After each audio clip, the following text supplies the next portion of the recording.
The Black Monk, a visionary short story by Anton Chekhov. 1. Andrei Vasilich. Kovrin, who held a master's degree at the university, had exhausted himself and had upset his nerves. He did not send for a doctor, but casually, over a bottle of wine, he spoke to a friend who was a doctor, and the latter advised him to spend the spring and summer in the country. Very opportunely, a long letter came from Tanya Posotsky, who asked him to come and stay with them at Borisovka, and he made up his mind that he really must go. To begin with, that was in April, he went to his own home, Kovrinka, and they spent 3 weeks in solitude. Then, as soon as the roads were in good condition, he set off, driving in a carriage, to visit Posotsky, his former guardian, who had brought him up and was a horticulturist well known all over Russia. The distance from Kovrinka to Borisovka was reckoned only a little over 50 miles. To drive along a soft road in May in a comfortable carriage with springs was a real pleasure. Posotsky had an immense house with columns and lions, off which the stucco was peeling, and with a footman in swallow-tails at the entrance. The old park, laid out in the English style, gloomy and severe, stretched for almost 3/4 of a mile to the river, and there ended in a steep, precipitous clay bank, where pines grew with bare roots that looked like shaggy paws. The water shone below with an unfriendly gleam, and the peewits flew up with a plaintive cry, and there one always felt that one must sit down and write a ballad. But near the house itself, in the courtyard and orchard, which together with the nurseries covered 90 acres, it was all life and gaiety, even in bad weather. Such marvellous roses, lilies, camellias, such tulips of all possible shades, from glistening white to sooty black. Such a wealth of flowers, in fact, Kovrin had never seen anywhere as at Posotsky's. It was only the beginning of spring, and the real glory of the flower beds was still hidden away in the hothouses. But even the flowers along the avenues, and here and there in the flower beds, were enough to make one feel, as one walked about the garden, as though one were in a realm of tender colours, especially in the early morning when the dew was glistening on every petal. What was the decorative part of the garden, and what Posotsky contemptuously spoke of as rubbish, had at one time in his childhood given Kovrin an impression of fairyland. Every sort of caprice, of elaborate monstrosity and mockery at nature was here. There were espaliers of fruit trees, a pear tree in the shape of a pyramidal poplar, spherical oaks and lime trees, an apple tree in the shape of an umbrella, plum trees trained into arches, crests, candelabra, and even into the number 1862, the year when Posotsky first took up horticulture. One came across, too, lovely, graceful trees with strong, straight stems like palms, and it was only by looking intently that one could recognize these trees as gooseberries or currants. But what made the garden most cheerful and gave it a lively air was the continual coming and going in it, from early morning till evening. People with wheelbarrows, shovels, and watering cans swarmed round the trees and bushes, in the avenues and the flower beds, like ants. Kovrin arrived at Posotsky's at 10 o'clock in the evening. He found Tanya and her father, Yegor Semyonich, in great anxiety. The clear starlight sky and the thermometer foretold a frost towards morning, and meanwhile Ivan Karlich, the gardener, had gone to the town, and they had no one to rely upon. At supper they talked of nothing but the morning frost, and it was settled that Tanya should not go to bed, and between 12 and 1 should walk through the garden and see that everything was done properly, and Yegor Semyonich should get up at 3 o'clock or even earlier. Kovrin sat with Tanya all the evening, and after midnight went out with her into the garden. It was cold. There was a strong smell of burning already in the garden.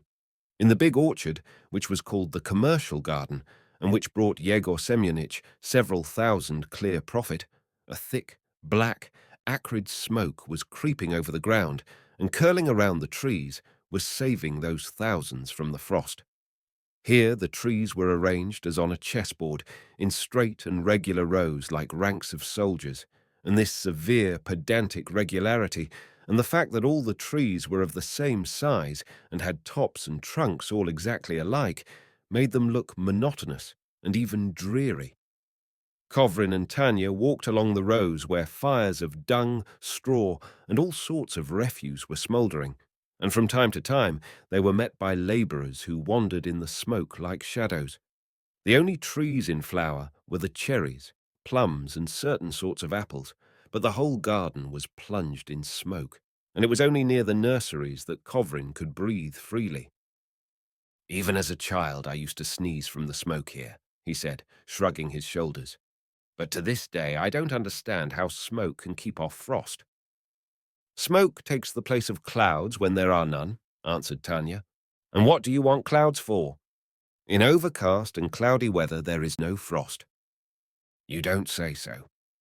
He laughed and took her arm, her broad, very earnest face, chilled with the frost, with her delicate black eyebrows, the turned-up collar of her coat, which prevented her moving her head freely, and the whole of her thin, graceful figure, with her skirts tucked up on account of the dew, touched him. "Good heavens! She is grown up," he said. "When I went away from here last, 5 years ago, you were still a child. You were such a thin, long-legged creature, with your hair hanging on your shoulders. You used to wear short frocks, and I used to tease you, calling you a heron. What time does?" "Yes, 5 years," sighed Tanya. "Much water has flowed since then. Tell me, Andriusha, honestly," she began eagerly, looking him in the face. "Do you feel strange with us now? But why do I ask you? You are a man, you live your own interesting life, you are somebody. To grow apart is so natural. But however that may be, Andriusha, I want you to think of us as your people. We have a right to that." "I do, Tanya." "On your word of honor?" "Yes, on my word of honor." "You were surprised this evening that we have so many of your photographs. You know my father adores you. Sometimes it seems to me that he loves you more than he does me. He is proud of you. You are a clever, extraordinary man. You have made a brilliant career for yourself, and he is persuaded that you have turned out like this because he brought you up. I don't try to prevent him from thinking so. Let him." Dawn was already beginning, and that was especially perceptible from the distinctness with which the coils of smoke and the tops of the trees began to stand out in the air. "It's time we were asleep, though," said Tanya, "and it's cold, too." She took his arm. "Thank you for coming, Andriusha. We have only uninteresting acquaintances, and not many of them. We have only the garden, the garden, the garden, and nothing else." "Standards, half-standards," she laughed. "Apors renettes, borovinkas, budded stocks, grafted stocks. All our life has gone into the garden. I never even dream of anything but apples and pears. Of course, it is very nice and useful, but sometimes one longs for something else for variety. I remember that when you used to come to us for the summer holidays, or simply a visit, it always seemed to be fresher and brighter in the house, as though the covers had been taken off the lustres and the furniture. I was only a little girl then, but yet I understood it." She talked a long while and with great feeling. For some reason the idea came into his head that in the course of the summer he might grow fond of this little, weak, talkative creature, might be carried away and fall in love. In their position, it was so possible and natural. This thought touched and amused him. He bent down to her sweet, preoccupied face and hummed softly. "Onyegin, I won't conceal it. I madly love Tatiana." By the time they reached the house, Yegor Semyonich had got up. Kovrin did not feel sleepy. He talked to the old man and went to the garden with him. Yegor Semyonich was a tall, broad-shouldered, corpulent man, and he suffered from asthma, yet he walked so fast that it was hard work to hurry after him. He had an extremely preoccupied air. He was always hurrying somewhere, with an expression that suggested that if he were 1 minute late, all would be ruined. "Here is a business, brother," he began, standing still to take breath. "On the surface of the ground, as you see, is frost. But if you raise the thermometer on a stick 14 feet above the ground, there it is warm. Why is that? I really don't know. said Kovrin, and he laughed. Hmm. One can't know everything, of course.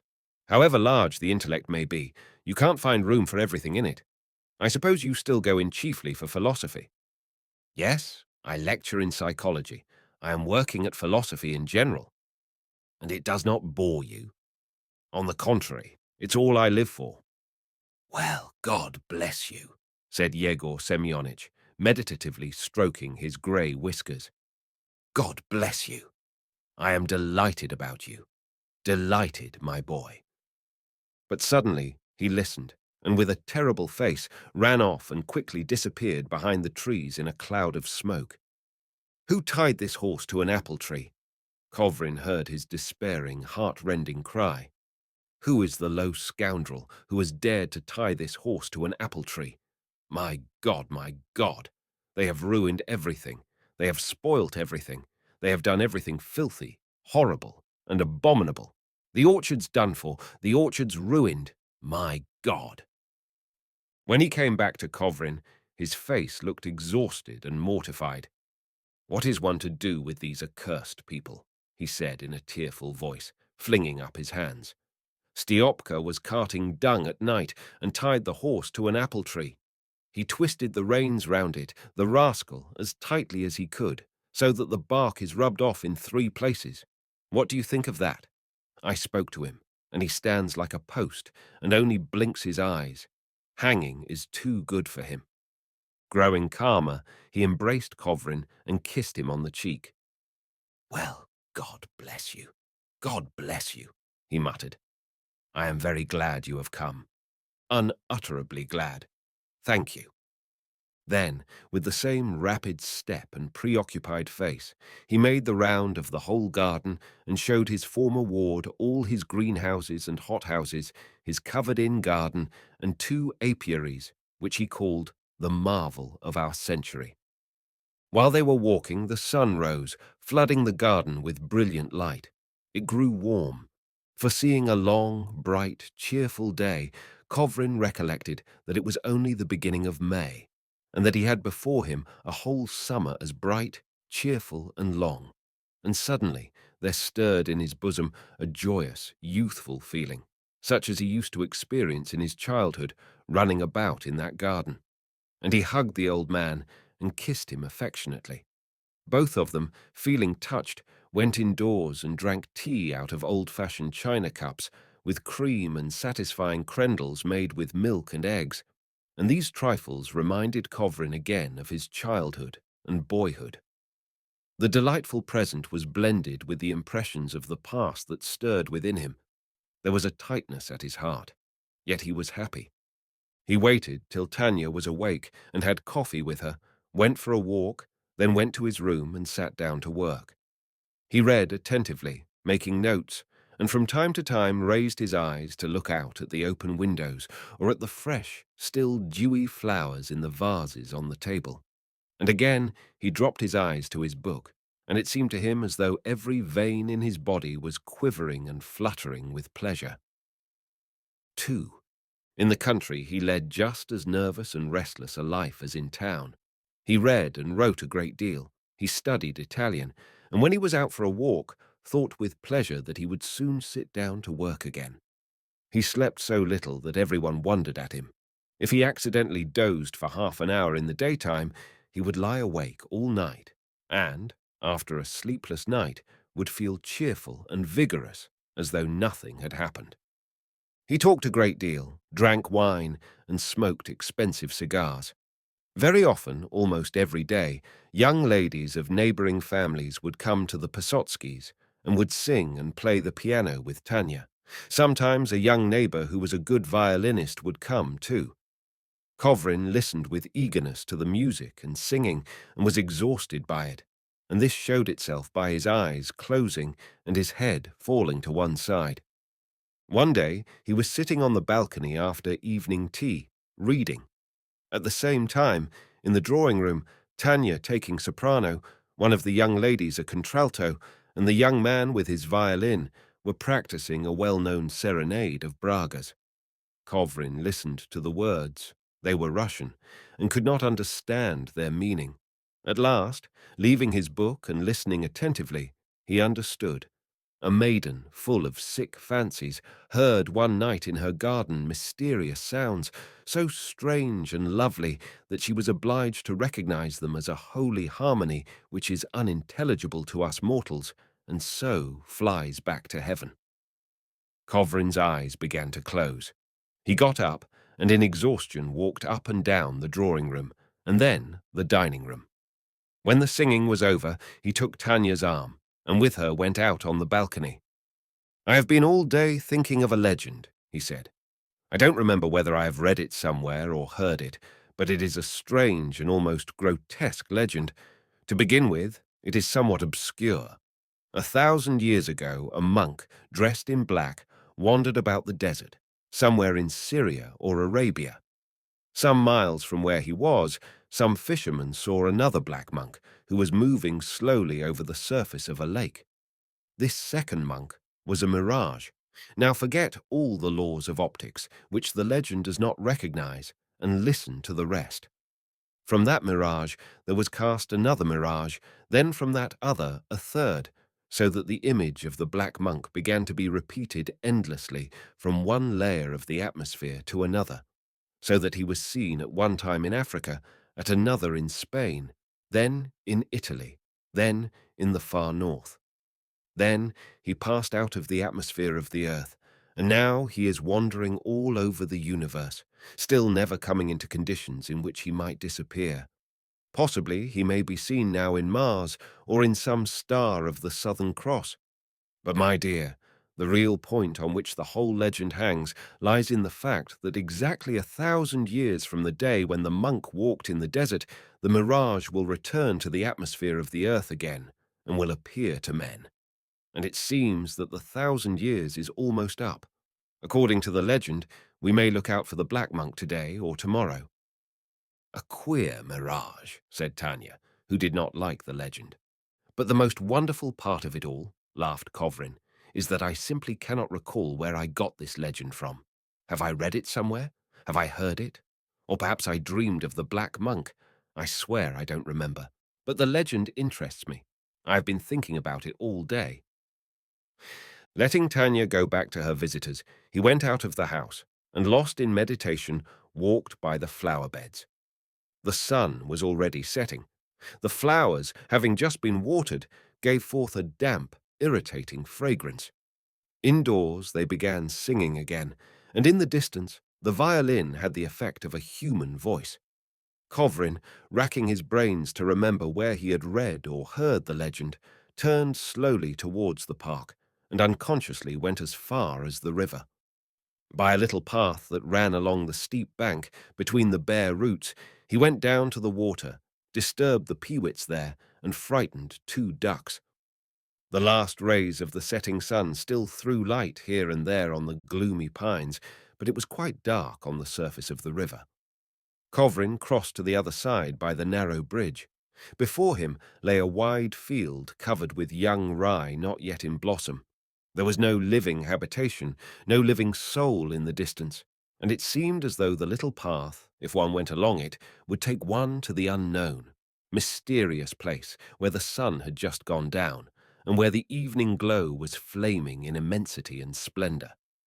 "How open, how free, how still it is here," thought Kovrin, walking along the path, "and it feels as though all the world were watching me, hiding and waiting for me to understand it." But then waves began running across the rye, and a light evening breeze softly touched his uncovered head. A minute later there was another gust of wind, but stronger. The rye began rustling, and he heard behind him the hollow murmur of the pines. Kovrin stood still in amazement. From the horizon there rose up to the sky, like a whirlwind or a waterspout, a tall, black column. Its outline was indistinct, but from the first instant it could be seen that it was not standing still, but moving with fearful rapidity, moving straight towards Kovrin, and the nearer it came, the smaller and the more distinct it was. Kovrin moved aside into the rye to make way for it, and only just had time to do so. A monk, dressed in black, with a grey head and black eyebrows, his arms crossed over his breast, floated by him. His bare feet did not touch the earth. After he had floated 20 feet beyond him, he looked round at Kovrin and nodded to him with a friendly but sly smile. But what a pale, fearfully pale, thin face! Beginning to grow larger again, he flew across the river, collided noiselessly with the clay bank and pines, and passing through them, vanished like smoke. "Why, you see," muttered Kovrin, "there must be truth in the legend."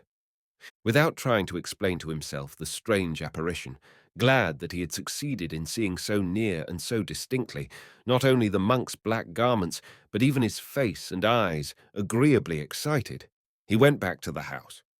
In the park and in the garden, people were moving about quietly. In the house they were playing, so he alone had seen the monk.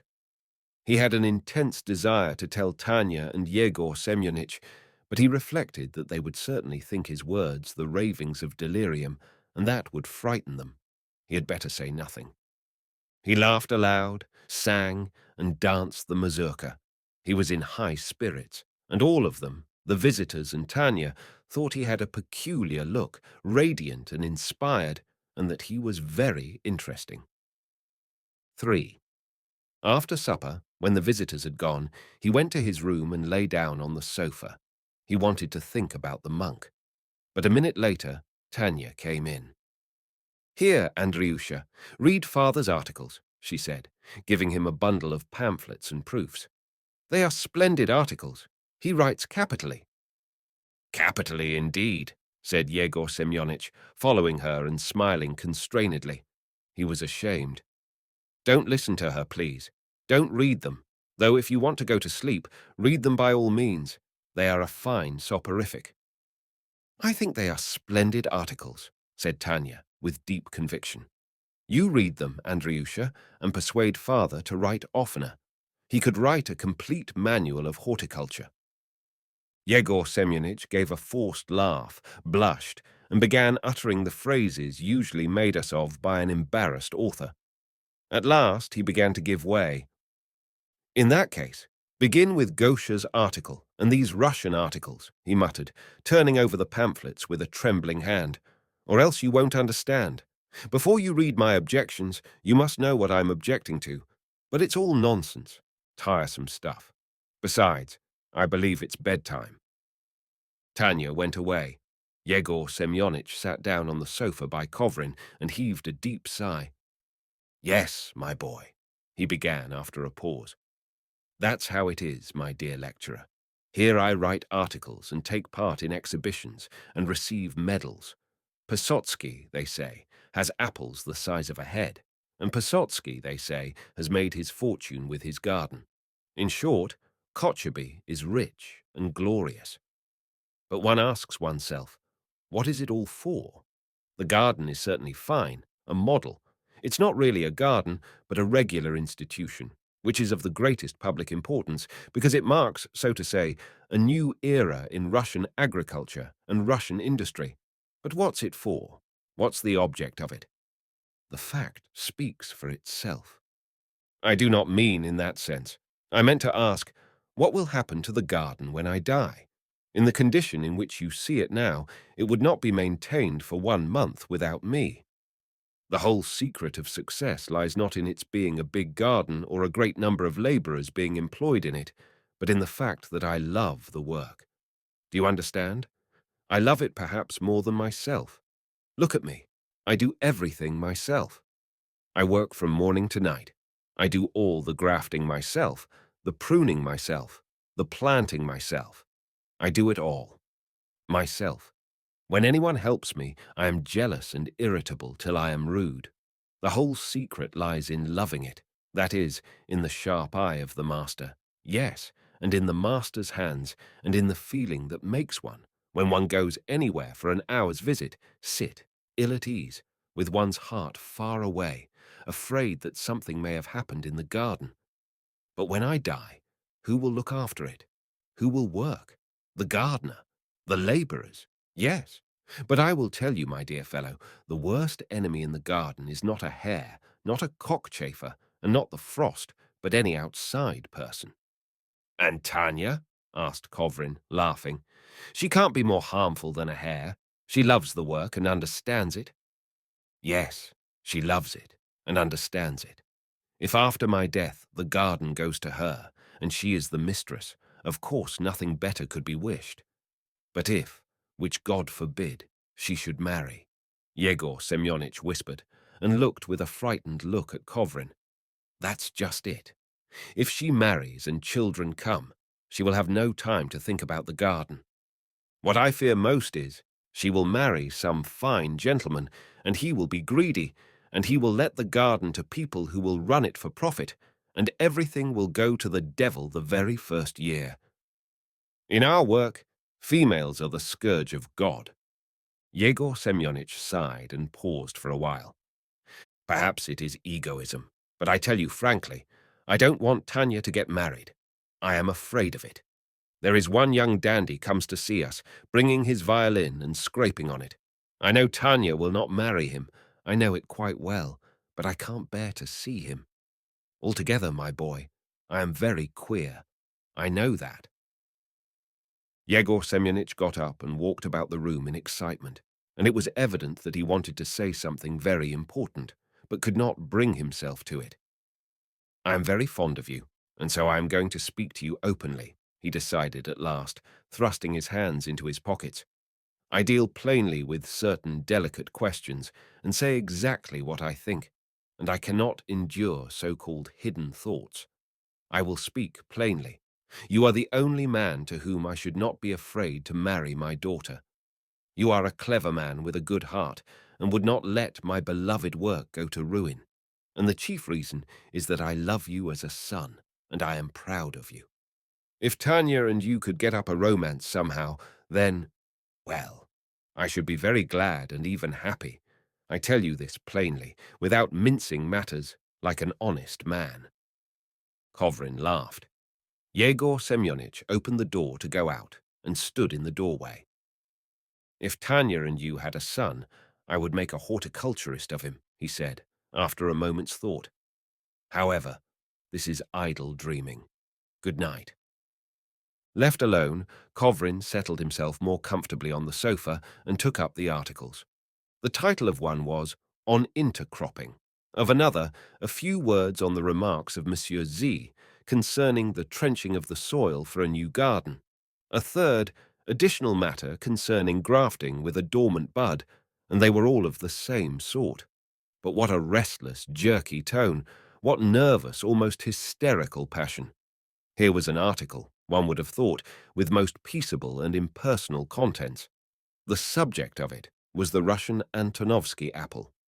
But Yegor Semyonich began it with Audiatur altera pars, and finished it with Sapienti sat. And between these two quotations, a perfect torrent of venomous phrases directed at the learned ignorance of our recognized horticultural authorities, who observe nature from the height of their university chairs, or at Monsieur Gaucher, whose success has been the work of the vulgar and the dilettanti. And then followed an inappropriate, affected, and insincere regret that peasants who stole fruit and broke the branches could not nowadays be flogged. It is beautiful, charming, healthy work, but even in this there is strife and passion, thought Kovrin. I suppose that everywhere and in all careers, men of ideas are nervous and marked by exaggerated sensitiveness. Most likely it must be so. He thought of Tanya, who was so pleased with Yegor Semyonich's articles. Small, pale, and so thin that her shoulder blades stuck out. Her eyes, wide and open, dark and intelligent, had an intent gaze as though looking for something. She walked like her father with a little hurried step. She talked a great deal and was fond of arguing, accompanying every phrase, however insignificant, with expressive mimicry and gesticulation. No doubt she was nervous in the extreme. Kovrin went on reading the articles, but he understood nothing of them and flung them aside. The same pleasant excitement with which he had earlier in the evening danced the mazurka and listened to the music was now mastering him again and rousing a multitude of thoughts.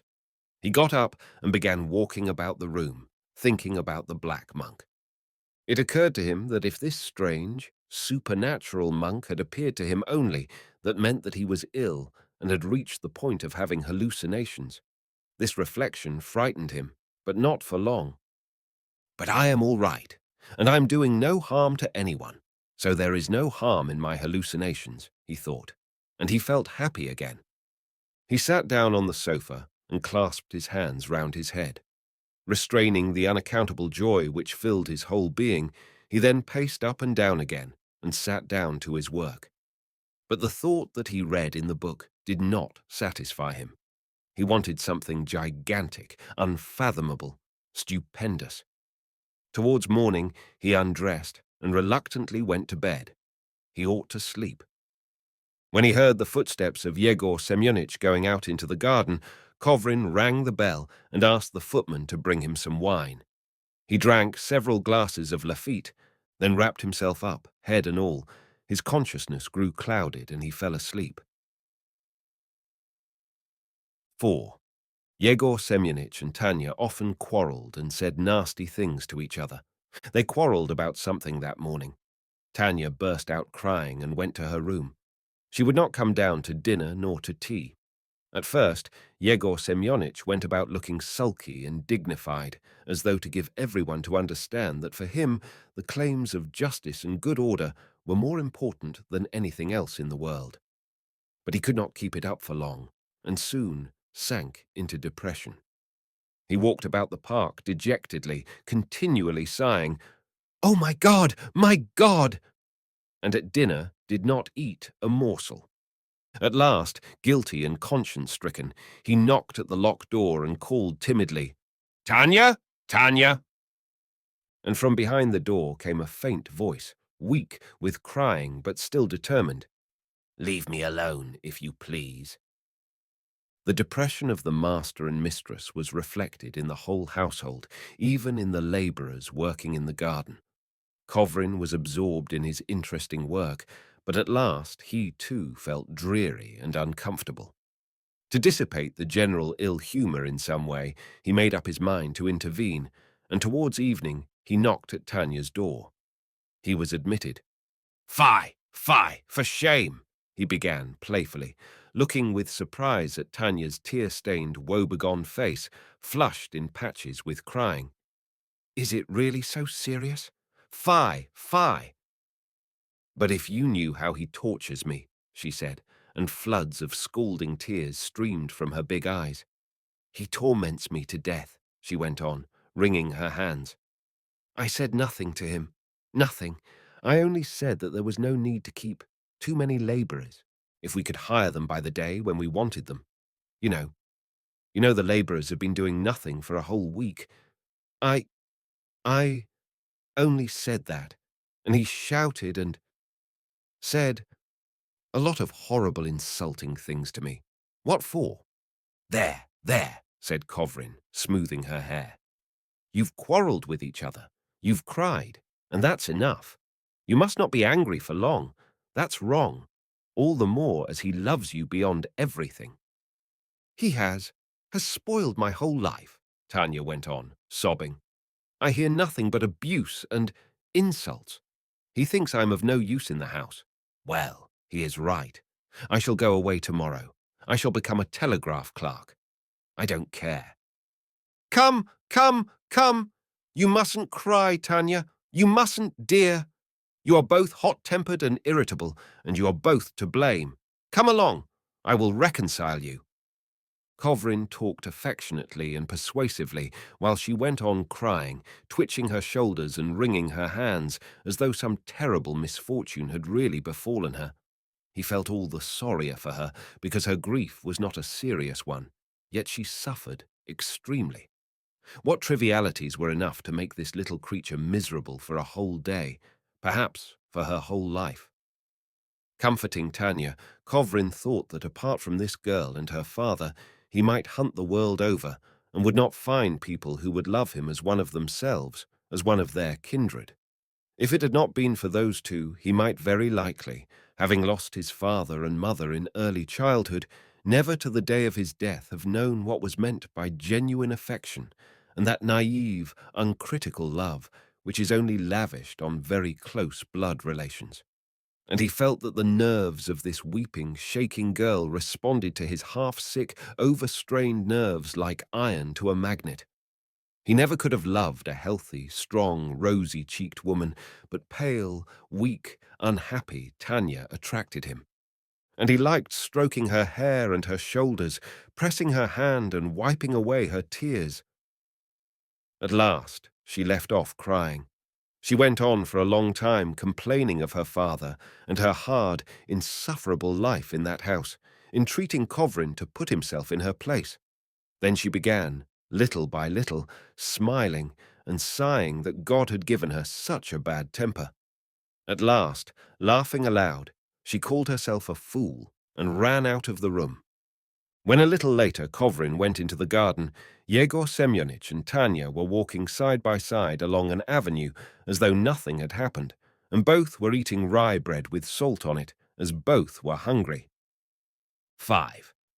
Glad that he had been so successful in the part of peacemaker, Kovrin went into the park. Sitting on a garden seat, thinking, he heard the rattle of a carriage and a feminine laugh. Visitors were arriving. When the shades of evening began falling on the garden, the sounds of the violin and singing voices reached him indistinctly, and that reminded him of the Black Monk. Where, in what land or in what planet, was that optical absurdity moving now?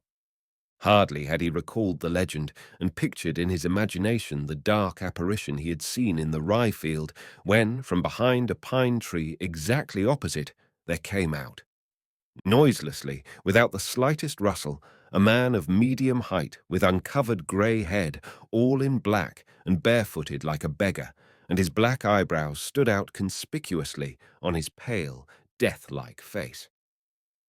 Nodding his head graciously, this beggar or pilgrim came noiselessly to the seat and sat down, and Kovrin recognized him as the Black Monk.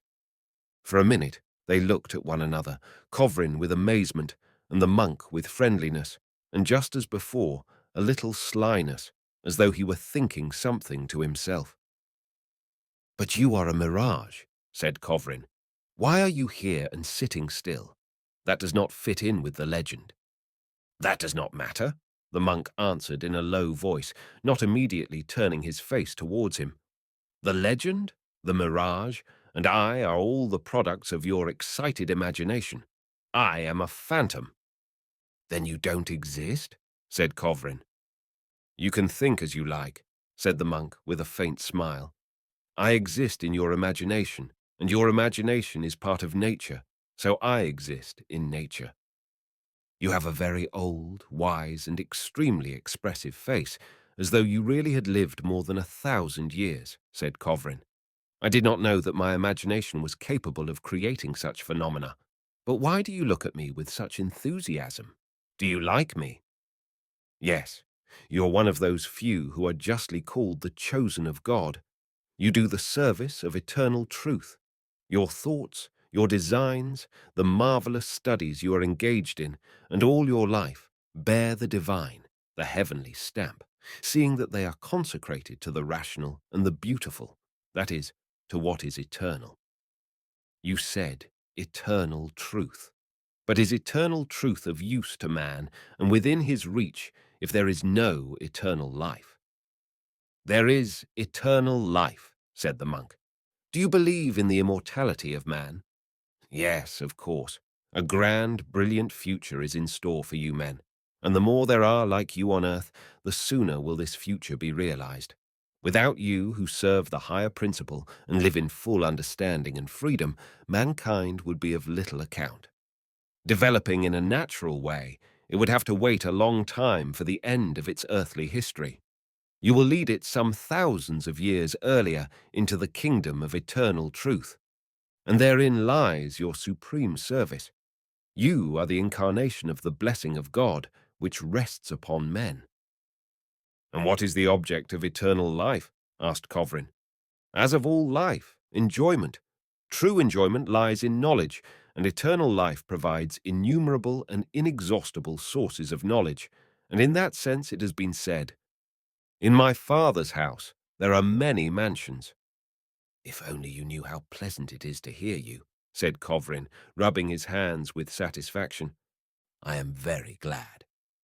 But I know that when you go away, I shall be worried by the question of your reality.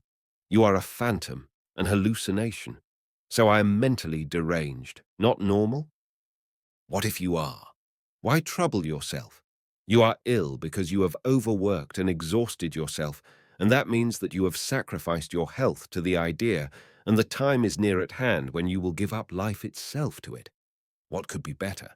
That is the goal towards which all divinely endowed, noble natures strive. If I know I am mentally affected, can I trust myself? And are you sure that the men of genius, whom all men trust, did not see phantoms too? The learned say now that genius is allied to madness. My friend, healthy and normal people are only the common herd. Reflections upon the neurasthenia of the age, nervous exhaustion and degeneracy, etc., can only seriously agitate those who place the object of life in the present, that is, the common herd. The Romans used to say, mens sana, in corpore sano. Not everything the Greeks and the Romans said is true. Exaltation, enthusiasm, ecstasy. All that distinguishes prophets, poets, martyrs for the idea from the common folk is repellent to the animal side of man, that is, his physical health. I repeat, if you want to be healthy and normal, go to the common herd. Strange that you repeat what often comes into my mind, said Kovrin. It is as though you had seen and overheard my secret thoughts, but don't let us talk about me. What do you mean by eternal truth? The monk did not answer. Kovrin looked at him and could not distinguish his face. His features grew blurred and misty. Then the monk's head and arms disappeared. His body seemed merged into the seat and the evening twilight, and he vanished altogether. The hallucination is over, said Kovrin, and he laughed. It's a pity. He went back to the house, light-hearted and happy. The little the monk had said to him had flattered, not his vanity, but his whole soul, his whole being. To be one of the chosen, to serve eternal truth, to stand in the ranks of those who could make mankind worthy of the kingdom of God some thousands of years sooner. That is, to free men from some thousands of years of unnecessary struggle, sin, and suffering. To sacrifice to the idea everything, youth, strength, health, to be ready to die for the common weal. What an exalted, what a happy lot! He recalled his past, pure, chaste, laborious. He remembered what he had learned himself and what he had taught to others, and decided that there was no exaggeration in the monk's words. Tanya came to meet him in the park. She was by now wearing a different dress. "Are you here?" she said, "and we have been looking and looking for you." "But what is the matter with you?" she asked in wonder, glancing at his radiant, ecstatic face and eyes full of tears. "How strange you are, Andreyusha." "I am pleased, Tanya," said Kovrin, laying his hand on her shoulders. "I am more than pleased. I am happy. Tanya, darling Tanya, you are an extraordinary nice creature. Dear Tanya, I am so glad. I am so glad." He kissed both her hands ardently and went on. "I have just passed through an exalted, wonderful, unearthly moment. But I can't tell you all about it, or you would call me mad and not believe me. Let us talk of you. Dear, delightful Tanya, I love you and am used to loving you. To have you near me, to meet you a dozen times a day, has become a necessity of my existence. I don't know how I shall get on without you when I go back home." "Oh," laughed Tanya, "you will forget about us in 2 days. We are humble people, and you are a great man." "No, let us talk in earnest," he said. "I shall take you with me, Tanya. Yes? Will you come with me? Will you be mine?" "Come," said Tanya, and tried to laugh again, but the laugh would not come, and patches of colour came into her face. She began breathing quickly and walked very quickly, but not to the house, but further into the park. "I was not thinking of it. I was not thinking of it," she said, wringing her hands in despair. and Kovrin followed her and went on talking with the same radiant, enthusiastic face. I want a love that will dominate me altogether, and that love only you, Tanya, can give me. I am happy. I am happy. She was overwhelmed, and huddling and shrinking together, seemed 10 years older all at once, while he thought her beautiful and expressed his rapture aloud. How lovely she is. 6. Learning from Kovrin that not only a romance had been got up, but that there would even be a wedding, Yegor Semyonich spent a long time in pacing from one corner of the room to the other, trying to conceal his agitation. His hands began trembling, his neck swelled and turned purple. He ordered his racing droshky and drove off somewhere. Tanya, seeing how he lashed the horse and seeing how he pulled his cap over his ears, understood what he was feeling, shut herself up in her room, and cried the whole day. In the hothouses, the peaches and plums were already ripe. The packing and sending off of these tender and fragile goods to Moscow took a great deal of care, work, and trouble. Owing to the fact that the summer was very hot and dry, it was necessary to water every tree, and a great deal of time and labor was spent on doing it. Numbers of caterpillars made their appearance, which, to Kovrin's disgust, the laborers and even Yegor Semyonich and Tanya squashed with their fingers. In spite of all that, they had already to book autumn orders for fruit and trees, and to carry on a great deal of correspondence. And at the very busiest time, when no one seemed to have a free moment, the work of the fields carried off more than half their laborers from the garden. Yegor Semyonich, sunburnt, exhausted, ill-humored, galloped from the fields to the garden and back again, cried that he was being torn to pieces and that he should put a bullet through his brains. Then came the fuss and worry of the trousseau, to which the Pesotskys attached a good deal of importance. Everyone's head was in a whirl from the snipping of the scissors, the rattle of the sewing machine, the smell of hot irons, and the caprices of the dressmaker, a huffy and nervous lady. And, as ill luck would have it, visitors came every day, who had to be entertained, fed, and even put up for the night. But all this hard labor passed unnoticed as though in a fog. Tanya felt that love and happiness had taken her unawares, though she had, since she was 14, for some reason been convinced that Kovrin would marry her and no one else. She was bewildered, could not grasp it, could not believe herself.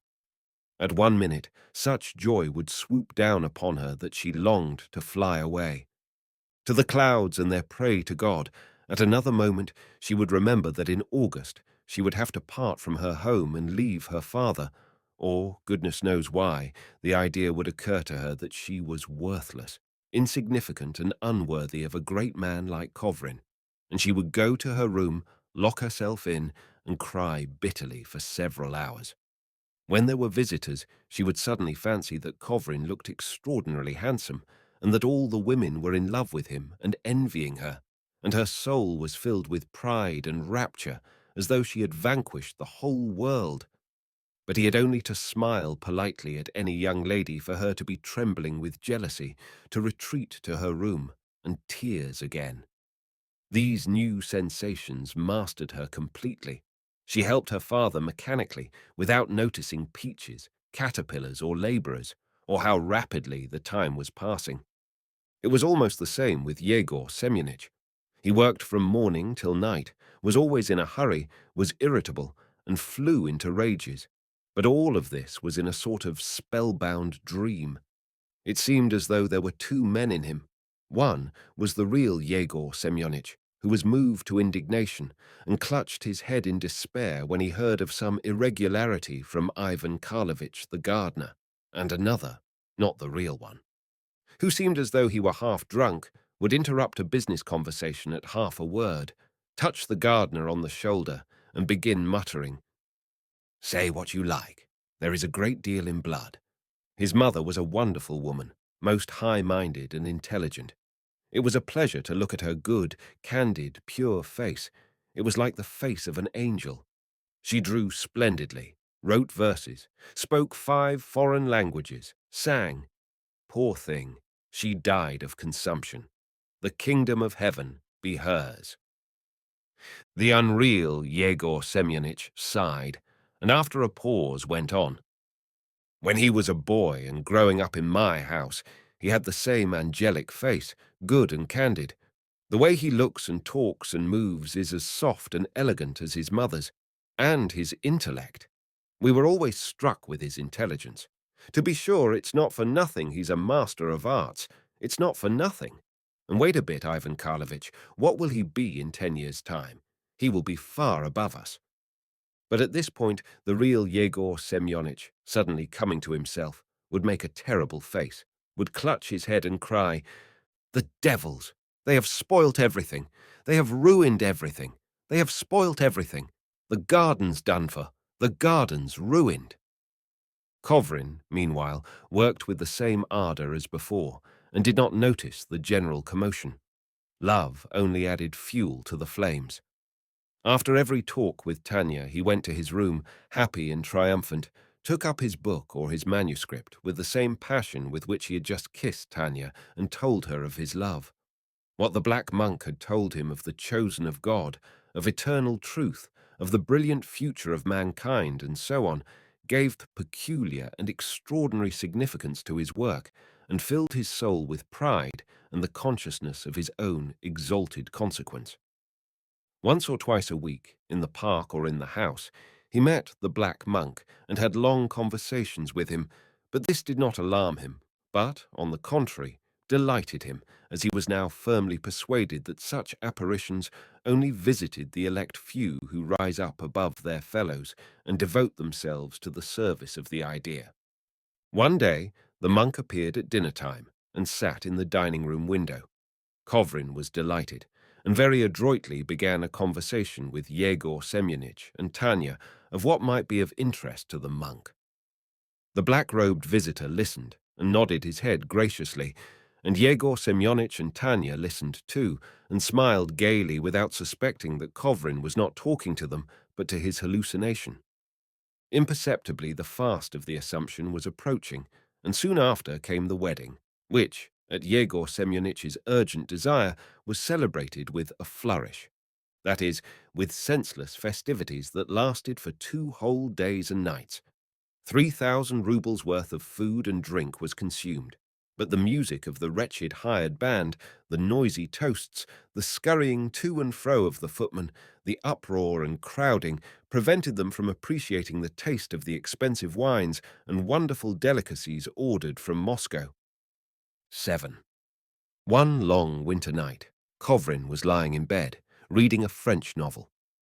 Poor Tanya, who had headaches in the evenings from living in town, to which she was not accustomed, had been asleep a long while, and from time to time articulated some incoherent phrase in her restless dreams. It struck 3 o'clock. Kovrin put out the light and lay down to sleep, lay for a long time with his eyes closed, but could not get to sleep because, as he fancied, the room was very hot, and Tanya talked in her sleep. At 4:30 he lighted the candle again, and this time he saw the black monk sitting in an armchair near the bed. "Good morning," said the monk, and after a brief pause he asked, "What are you thinking of now?" "Of fame," answered Kovrin.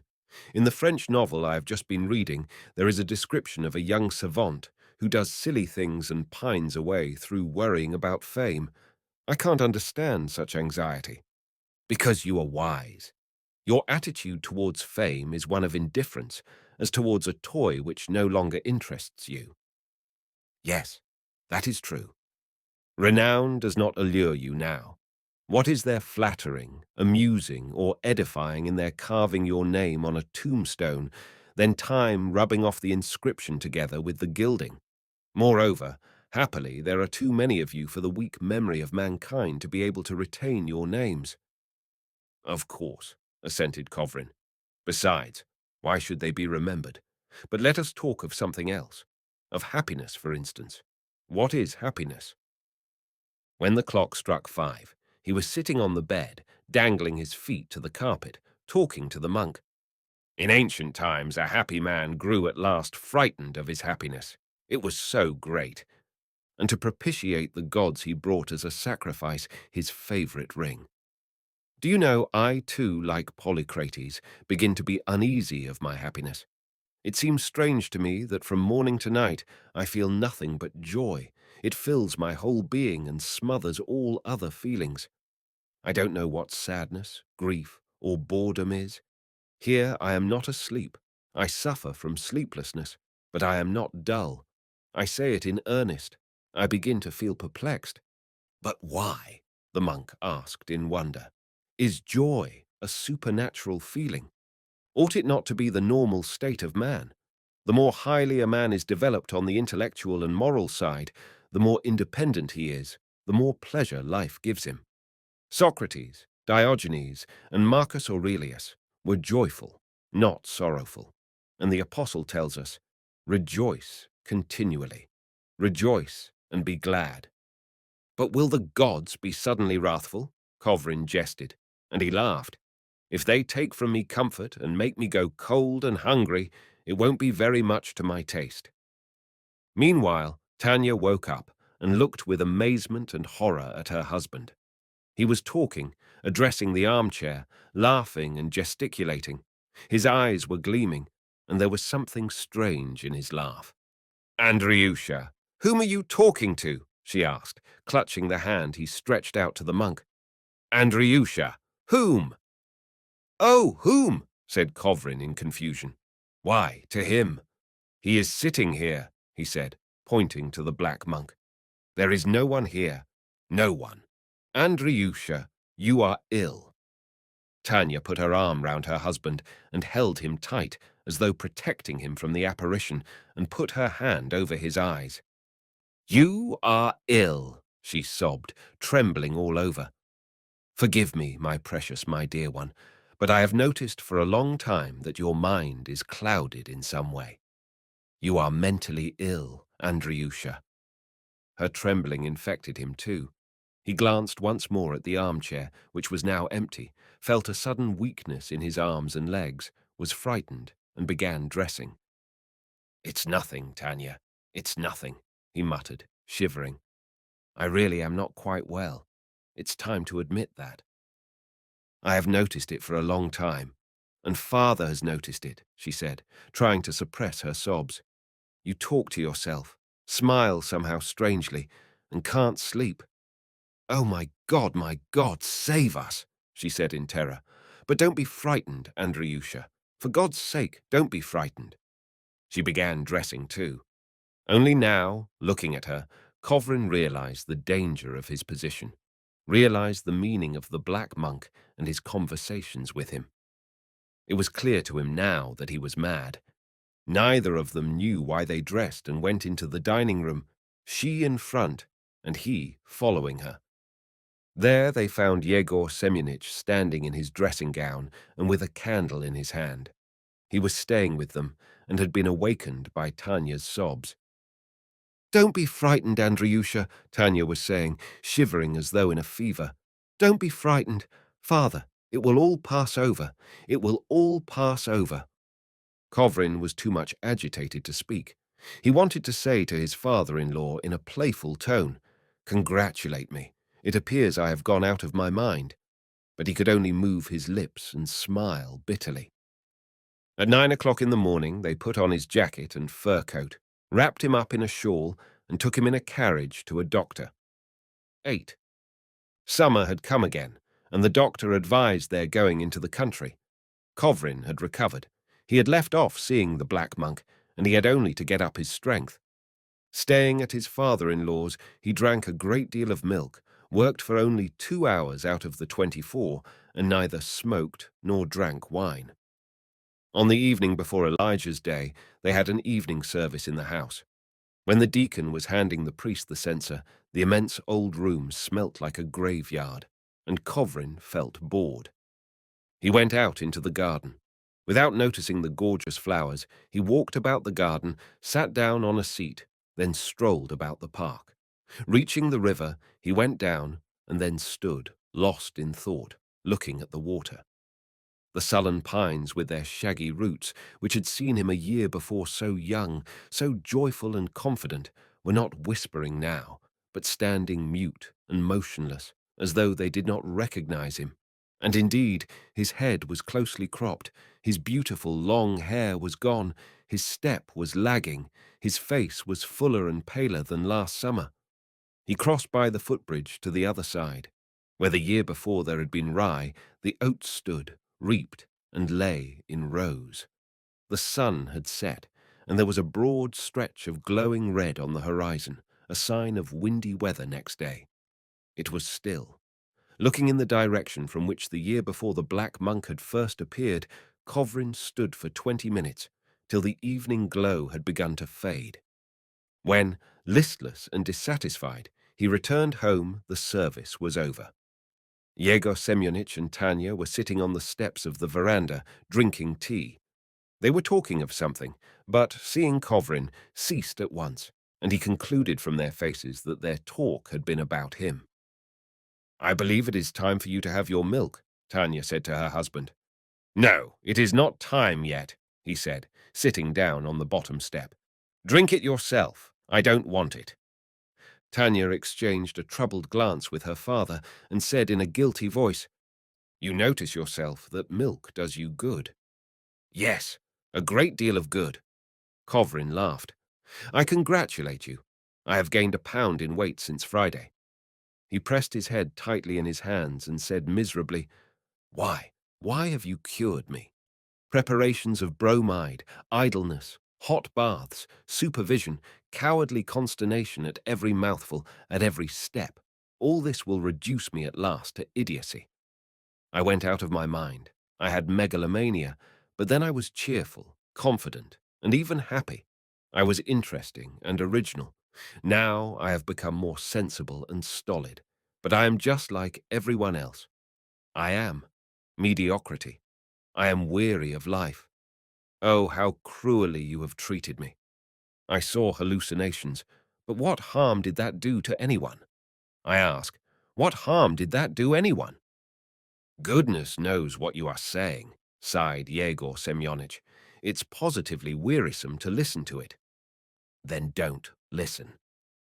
The presence of other people, especially Yegor Semyonich, irritated Kovrin now. He answered him dryly, coldly, and even rudely, never looked at him but with irony and hatred, while Yegor Semyonich was overcome with confusion and cleared his throat guiltily, though he was not conscious of any fault in himself. At a loss to understand why their charming and affectionate relations had changed so abruptly, Tanya huddled up to her father and looked anxiously in his face. She wanted to understand and could not understand, and all that was clear to her was that their relations were growing worse and worse every day, that of late her father had begun to look much older, and her husband had grown irritable, capricious, quarrelsome, and uninteresting. She could not laugh or sing. At dinner, she ate nothing, did not sleep for nights together, expecting something awful, and was so worn out that on one occasion she lay in a dead faint from dinner time till evening. During the service, she thought her father was crying, and now, while the three of them were sitting together on the terrace, she made an effort not to think of it. How fortunate Buddha, Mahomet, and Shakespeare were that their kind relations and doctors did not cure them of their ecstasy and their inspiration, said Kovrin. If Mahomet had taken bromide for his nerves, had worked only 2 hours out of the 24, and had drunk milk, that remarkable man would have left no more trace after him than his dog. Doctors and kind relations will succeed in stupefying mankind, in making mediocrity pass for genius, and in bringing civilization to ruin. If only you knew, Kovrin said with annoyance, how grateful I am to you. He felt intense irritation, and to avoid saying too much, he got up quickly and went into the house. It was still, and the fragrance of the tobacco plant and the marvel of Peru floated in at the open window. The moonlight lay in green patches on the floor and on the piano in the big, dark dining room. Kovrin remembered the raptures of the previous summer when there had been the same scent of the marvel of Peru and the moon had shone in at the window. To bring back the mood of last year, he went quickly to his study, lighted a strong cigar, and told the footman to bring him some wine. But the cigar left a bitter and disgusting taste in his mouth, and the wine had not the same flavor as it had the year before. And so great is the effect of giving up a habit. The cigar and the 2 gulps of wine made him giddy and brought on palpitations of the heart, so that he was obliged to take bromide. Before going to bed, Tanya said to him, "Father adores you. You are cross with him about something, and it is killing him. Look at him. He is aging, not from day to day, but from hour to hour. I entreat you, Andriusha, for God's sake, for the sake of your dead father, for the sake of my peace of mind, be affectionate to him." "I can't. I don't want to." "But why?" asked Tanya, beginning to tremble all over. "Explain why." "Because he is antipathetic to me, that's all," said Kovrin carelessly, and he shrugged his shoulders. "But we won't talk about him. He is your father." "I can't understand, I can't," said Tanya, pressing her hands to her temples and staring at a fixed point. "Something incomprehensible, awful, is going on in the house. You have changed, grown unlike yourself. You, clever, extraordinary man as you are irritated over trifles, meddle in paltry nonsense. Such trivial things excite you that sometimes one is simply amazed and can't believe that it is you. Come, come, don't be angry, don't be angry," she went on, kissing his hands, frightened of her own words. "You are clever, kind, noble. You will be just a father. He is so good." "He is not good. He is just good-natured. Burlesque old uncles like your father, with well-fed, good-natured faces, extraordinarily hospitable and queer, at one time used to touch me and amuse me in novels and in farces and in life. Now I dislike them. They are egoists to the marrow of their bones. What disgusts me most of all is their being so well fed, and that purely bovine, purely hoggish optimism of a full stomach." Tanya sat down on the bed and laid her head on the pillow. "This is torture," she said, and from her voice it was evident that she was utterly exhausted and that it was hard for her to speak. "Not one moment of peace since the winter. Why, it's awful.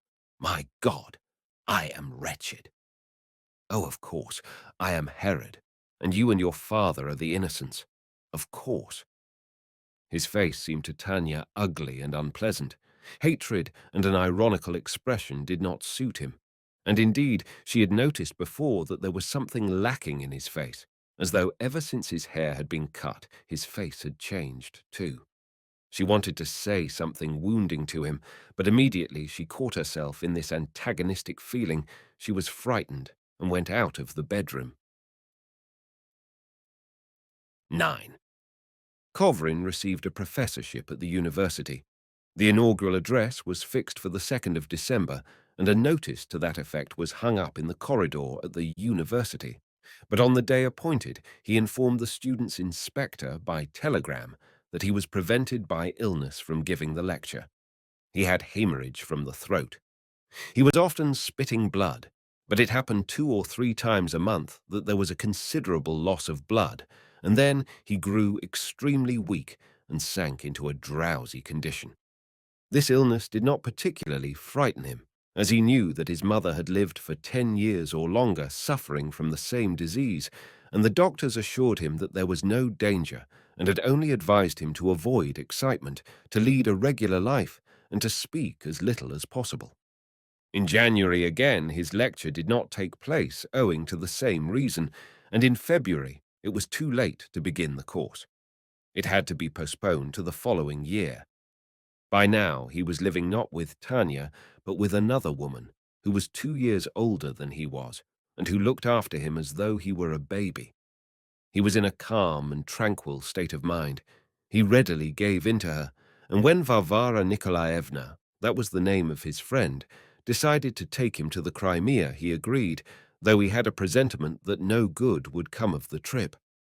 They reached Sevastopol in the evening and stopped at an hotel to rest and go on the next day to Yalta. They were both exhausted by the journey. Varvara Nikolaevna had some tea, went to bed, and was soon asleep. But Kovrin did not go to bed. An hour before starting for the station, he had received a letter from Tanya and had not brought himself to open it, and now it was lying in his coat pocket, and the thought of it excited him disagreeably.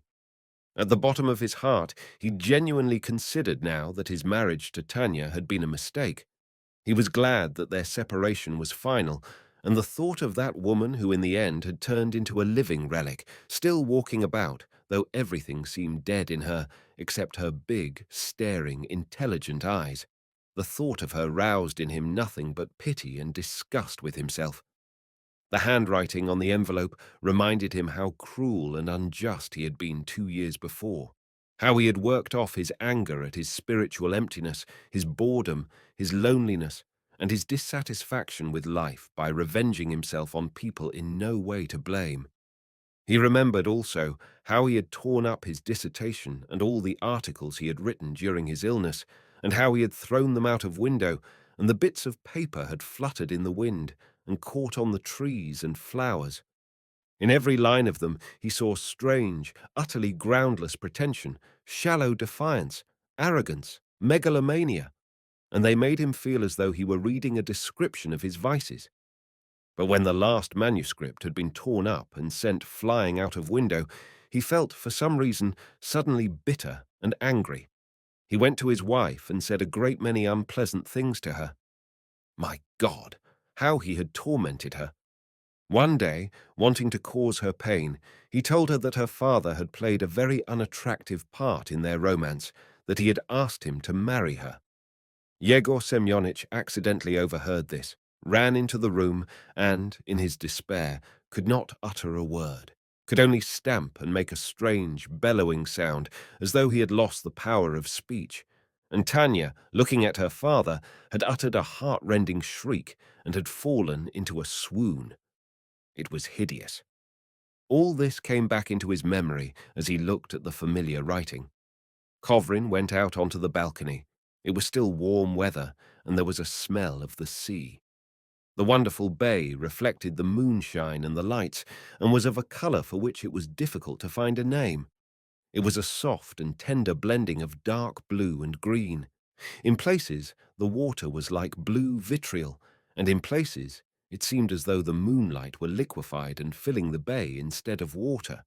And what harmony of colours, what an atmosphere of peace, calm, and sublimity. In the lower story under the balcony, the windows were probably open, for women's voices and laughter could be heard distinctly. Apparently, there was an evening party. Kovrin made an effort, tore open the envelope, and going back into his room, read, "My father is just dead. I owe that to you, for you have killed him. Our garden is being ruined. Strangers are managing it already. That is, the very thing is happening that poor father dreaded. That, too, I owe to you.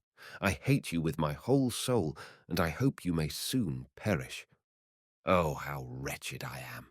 Insufferable anguish is burning my soul. My curse is on you. I took you for an extraordinary man, a genius. I loved you, and you have turned out a madman." Kovrin could read no more. He tore up the letter and threw it away. He was overcome by an uneasiness that was akin to terror. Varvara Nikolaevna was asleep behind the screen, and he could hear her breathing.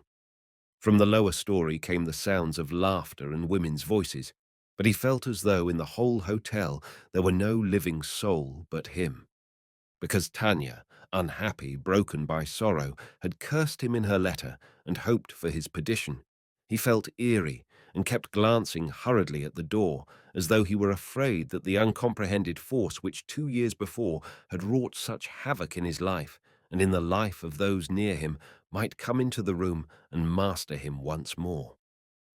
He knew by experience that when his nerves were out of hand, the best thing for him to do was to work. He must sit down to the table and force himself, at all costs, to concentrate his mind on some one thought. He took from his red portfolio a manuscript containing a sketch of a small work of the nature of a compilation, which he had planned in case he should find it dull in the Crimea without work. He sat down to the table and began working at this plan, and it seemed to him that his calm, peaceful, indifferent mood was coming back. The manuscript with the sketch even led him to meditation on the vanity of the world. He thought how much life exacts for the worthless or very commonplace blessings it can give a man. For instance, to gain, before 40, a university chair, to be an ordinary professor, to expound ordinary and second-hand thoughts in dull, heavy, insipid language, in fact, to gain the position of a mediocre learned man.